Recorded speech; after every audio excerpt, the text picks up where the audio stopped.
Hey friends, as you can see, I'm in my car outside of our hotel in Durango, Colorado. Maybe you can't see all of that, but you can see the car part. And I just rolled out of bed after a night of kind of crazy dreams. And I've never really done a post like this, but because I was getting up, Katie and Annalise were still asleep, I was like, maybe this is the post, because I had at least two, if not three or four dreams where I would have a kind of surreal, powerful experience and then sort of wake up into that liminal space of, am I awake? Am I still dreaming? And some lesson would come through, some significant or not necessarily a lesson, but a question, something that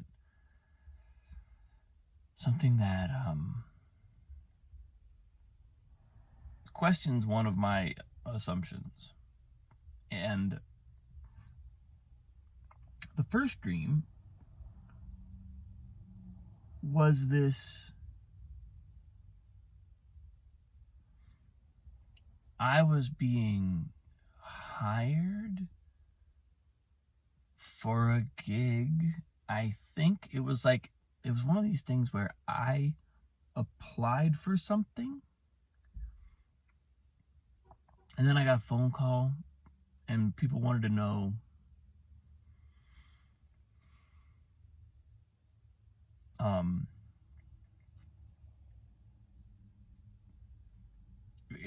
I think I was being hired to write the music for a movie or an episode of a show or something. But the way that I was being asked questions about how I would go about this and my style and how much I knew about the show, and it was all incredibly manipulative. Like the process felt really unhealthy. And it felt kind of like I was at the end of this tether. I didn't want to lose this opportunity, but I was being jerked around, and I could kind of tell, that thing. This is a consistent dream experience for me, where it's like actual satisfaction is actually kind of impossible. Your dream will never render it. Like sometimes I have to go to the bathroom in my dream, and so I'll walk through a building, or I'll walk through an airport, or I'll be in my own house, and it's like no bathrooms exist. Or the line will be so long and it'll never end. There's always some obstacle. No matter how many obstacles I overcome, there's always another one. I don't know. Excuse me. Like I said, I just rolled out of bed. I don't know if that's me, but I had that same sense in this dream, that it was like, oh, these people are never going to give me this job. They're just kind of pulling me around. Or at least that was as far as I got in my thinking about it. I got to I woke up at the end of that dream, and I had an interesting this is where the insight or the question came through, because I thought, what does it really mean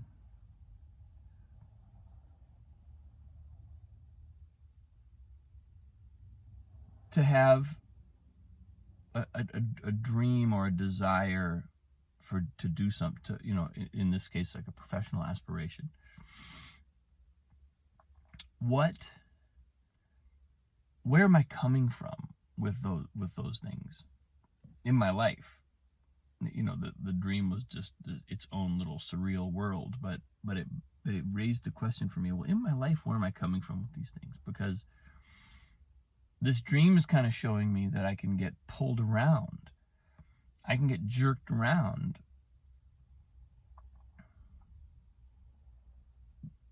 basically using the leverage that my own aspirations have over me. And it's not the answer is not as simple as, well, then just don't have any aspirations or don't have any dreams. Obviously, that's not where this is going. But it's like, what level of autonomy and what level of self-possession, self kind of rootedness, groundedness, do we want to have in our goals, in our dreams, in life? Because there's a kind of knowing that this is our thing, knowing that this is my dream, my goal. That if we get that feeling, when that feeling really comes through, and it's come through many, many times in my life in various ways, and a lot of those things have come to pass, have actualized. When we really know something like that, this is for us, then there's no doubt. There's no, you can't really jerk me around using that as leverage, because I've already kind of surrendered everything to it and through it. And that then brought me to a question about what is meaning in life. Where does that sense of ultimate meaning come from? Like, where, because it's not just accomplishing goals. That's important, but that's not even, it doesn't ever touch the real essence. It doesn't ever really go to the heart. And then I thought, my first thought was, well, it's service. Meaning comes from service to others. And I thought, it's important, but I don't know if that's meaning either. Because that ignores, first of all, it ignores the self, and it also ignores the higher context, the omega point of all of us. Service to others, selflessness is important, and it's important for people to learn, especially at a certain level of development or age, that being in service to other people is vital. But ultimately, if we don't know what we're serving ultimately, then we can't really be of service to others. We might be able to fulfill some of their compulsions for them, but we can't really serve them if we are not serving something greater, something higher. And serving that greater, higher source sort of inevitably amounts to serving ourselves in the ways that we need to be served, and serving others in the ways that they need to be served. There's a kind of natural, in my experience, kind of intuitive sense of, here's what I've got to do for myself, here's what I got to do for others. When I'm in that place, when I'm in that place of real alignment and openness.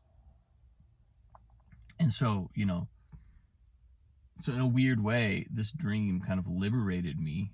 Or in the dream, I was enslaved to my own dreams, my own goal. And by showing me the kind of circularity and the imprisonment of that, of holding aspirations that way, my overnight dream showed me open the door to seeing, oh, yeah, no, let go of that. That's not a real aspiration. Whatever that thing is, whatever this thing is that you're being offered, that's not it. Come back to your heart. Come back to your own heart. Open your own heart. Let meaning come from a greater source.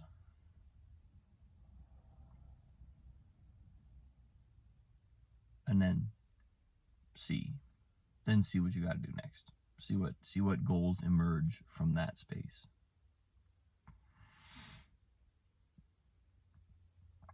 And that's actually something that's pretty important for me to do right now. That feels like a very relevant practice, coming into the heart every day and seeing what needs to be done.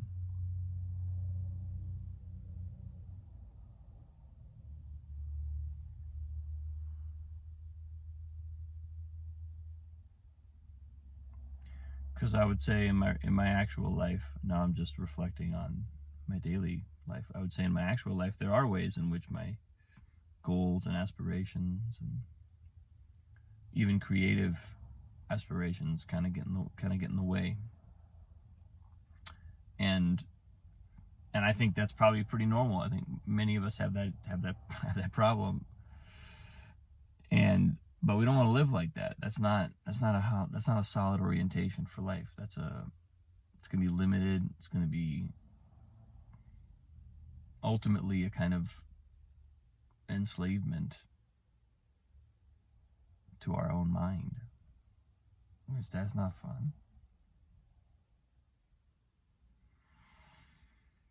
So yeah, at the end of this camping trip, opening my heart every morning feels like the takeaway. A practice of opening my heart every morning and starting my day from there.